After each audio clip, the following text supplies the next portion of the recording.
My dear friends, నా ప్రియమిత్రులారా, ఈ 21 డిసెంబర్న ప్రపంచ ధ్యాన దినోత్సవం రోజున మీలో ప్రతి ఒక్కరూ కొన్ని క్షణాలు విరామం తీసుకొని మీ దృష్టిని అంతరంగం వైపు మరల్చి మన ప్రపంచ శాంతి శ్రేయస్సు కోసం అందరం కలిసి ధ్యానం చేయడానికి నేను మిమ్మల్ని ఆహ్వానిస్తున్నాను. వేలాది కోట్లాది హృదయాలు ఏకైక ధ్యాన ధ్యేయంతో ఒకటైనప్పుడు అవి సామరస్యం, సామూహిక చైతన్యంతో కూడిన ఒక సూక్ష్మ క్షేత్రాన్ని సృష్టిస్తాయి, ఒక ఎగ్రిగోర్. ఈ క్షేత్రంలో మనం ప్రేమను నింపినప్పుడు అది పరివర్తనగా పరిణమిస్తుంది.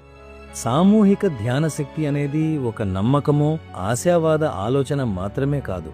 ప్రపంచవ్యాప్త సామూహిక ధ్యాన సమయాల్లో భౌతికంగా కొలిచే పరికరాలన్నీ ఒక క్రమానుగతంగా మారబడతాయని ప్రిన్స్టన్ విశ్వవిద్యాలయంలోని పరిశోధకులు కనుగొన్నారు.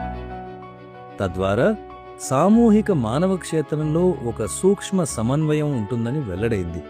హృదయం శరీరంలో ఒక శక్తివంతమైన విద్యుదయస్కాంత శక్తిని సృష్టిస్తుంది.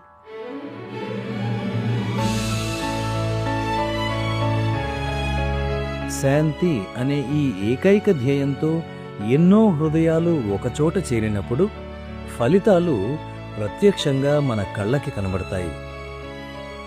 ఎంతో ప్రేమతో మీ అందరినీ ఇందులో పాలుపంచుకోమని ఆహ్వానిస్తున్నాను.